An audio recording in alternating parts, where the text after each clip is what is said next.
We have 13 students. We have material here, section 4.2, the addition rule and the multiplication rule for probability. The material is challenging. It's vocabulary, it's context, it's language. The math is really pretty straightforward. So let's go ahead and see what's up. All right, so the addition rule and multiplication rule, we have some worked examples here. Bit of an outline too. We're going to review the addition rule for a single selection. That leads us into a review of the complementary events rule. We'll then review the multiplication rule for multiple selections. And as we go through this, we'll share appropriate examples. Some definitions to get us started and to remind.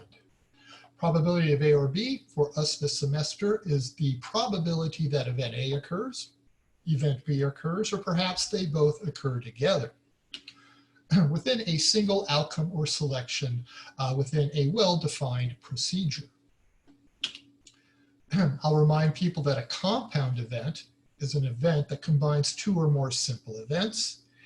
And I'll also note that events A and B are disjoint or mutually exclusive if they cannot occur at the same time. Think about a coin toss. You're either going to get heads or you're going to get tails. You're not going to get both. So events A and B, disjoint, mutually exclusive if they cannot occur together. So let's take a look at the notation we're going to need here. As I say, probability of A or B means event A occurs, B occurs, or they both occur together. We do have a formula here. You see an addition in there, which is why we call it the addition rule. You will also see a subtraction. So if we know the probability of A and the probability of B, we can add those two together, and then we can subtract something, the probability of A and B. What's that? That's the probability that A and B occur together at the same time. Let's take a look at an example. We have a survey of 1,000 students. We ask them a question about gender and a question about major. We're going to find the probability when selecting a single individual. We're going to find the probability that the student is either male or is pursuing a certification. So there's our data, male and female students, as well as information on major. Now, we're going to need totals. I'll need row totals, column totals, and grand totals, as you saw in my presentation for this material.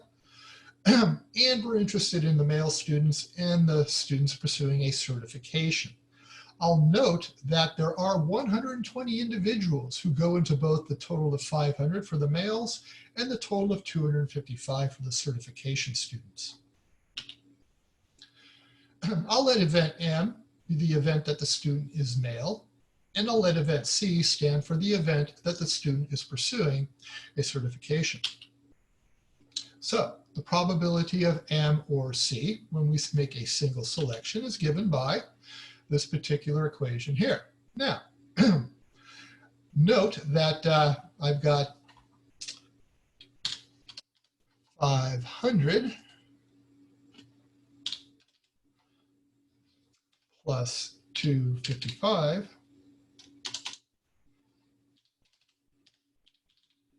minus 120. I'll calculate the numerator first, and because I have a common denominator of 1,000, I can then divide that result by 1,000. So 0.635 is the probability of selecting an individual who is either male or pursuing a certification. Now, complementary events. Complementary events cannot occur together in a single outcome. And we have special notation for that. A and A bar denote an event and the complementary event. Think heads and tails. Nice example of events that are complementary. Now, complementary events span the entire sample space. And I will note that A bar is everything, all the outcomes that are not in A. Now, because A and A bar span the entire sample space, we have a particular relationship. We know that the probabilities have to sum to unity, or 1. I can leverage that and develop two distinctly different equations. One solves for the probability of A, that's the second one, And then one solves for the probability of the complementary event A bar. That is the third of the equations you see there. So let's take a look at an example. Recent research indicates that a randomly selected driver has the probability of having a DUI conviction on record is about a 0.032. So if we randomly select an individual, we want to find the probability of getting someone who has no DUI conviction on record. No, that's not exactly what the data talks about. However, this is an example of complementary events. So if event A is the person has a DUI conviction on record, we already know that probability, 0.032, about 3.2% of the individuals out there. The complementary event, notice the bar on top of the A, that's important. That's the event that the person has no DUI conviction on record. So I can leverage the relationship on the previous screen and calculate the probability of A bar as 1 minus the probability of A. That's 1 minus a 0.032. That's a 0.968. So the probability of random selecting an individual who has no DUI conviction on record, 0.968. By the way, another way to interpret that is to interpret it as about 96.8% of the driving public has no DUI conviction on record. I'm happy about that every time I go out there on the roads. Now, let's switch gears and talk about multiple selections. This time we'll be dipping into our pool more than once, and this changes things pretty dramatically. First, when I do select multiple times, there's a couple of different ways I might go about doing that. I might choose to select with replacement. When I do that, I make my selection, make whatever measurement I need to make, and then return that item or person to the pool, possibly to be selected again. If you're a fisherman, this is catch and release. On the other hand, I might choose to sample without replacement. I'll make my selection, I'll make whatever measurement I need to make, and then I keep the item from the pool.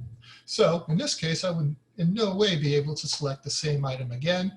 And again, if you're a fisherman, this is where we've caught the fish and we're going to take them home and eat them. Yummy. So, some more definitions. As I say, multiple selections introduce some subtlety here. We have the notion of independence. Two events, A and B, are said to be independent if the occurrence of one event does not affect the probability of the occurrence of another event. If events A and B are not independent, we like to say that they are dependent. This is subtle and it really needs some example. So here's the deal. If events are independent, their probabilities can be multiplied directly together. That's pretty straightforward and easy. If events are dependent, on the other hand, the probability of a second event must be adjusted before any calculation occurs. Here's our example. Again, we've got a survey. We have job applicant data, we have gender, and the level of college obtained by the applicants. We want to find the probability when we select two individuals from the survey. What's the probability that both are female? So there's my data. No college, some college, and a degree. We have data on male and female individuals. So let's go ahead and take a look at the calculation.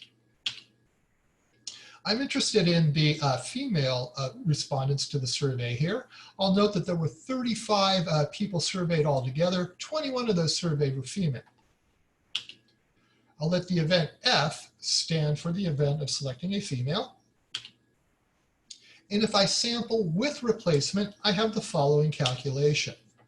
The probability of female and female, in this case 21 over 35, times another 21 over 35. On my calculator, it's pretty straightforward.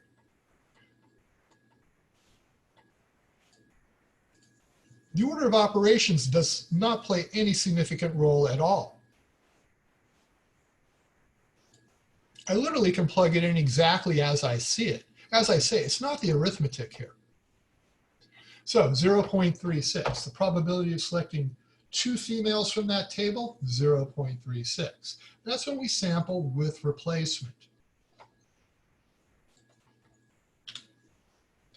the other hand, if we sample without replacement, the probability that the first is female and then the second is female is now 21 over 35 times 20 over 34. You'll note that the number of females has been reduced from 21 to 20, and the total number of people in the survey has been reduced from 35 to 34. This is because we have done our sampling without replacement. I dip in for that second item. It's not the same pool as when I dipped in for the first item. So 21 divided by 35. Oh, let me get over there. 21 divided by 35 times 20 divided by 34. You notice I kicked the numerator and denominator down by 1 to reflect the fact that our pool has been reduced by 1. So 0.35294 and change. 0.353 when I round that to 3 significant digits. So you'll notice that the probability of that second event is not 21 over 35 the second time through, it dropped to 20 over 34. We had to adjust the probability of that second event to reflect the fact that we had selected a female on the first round of selections.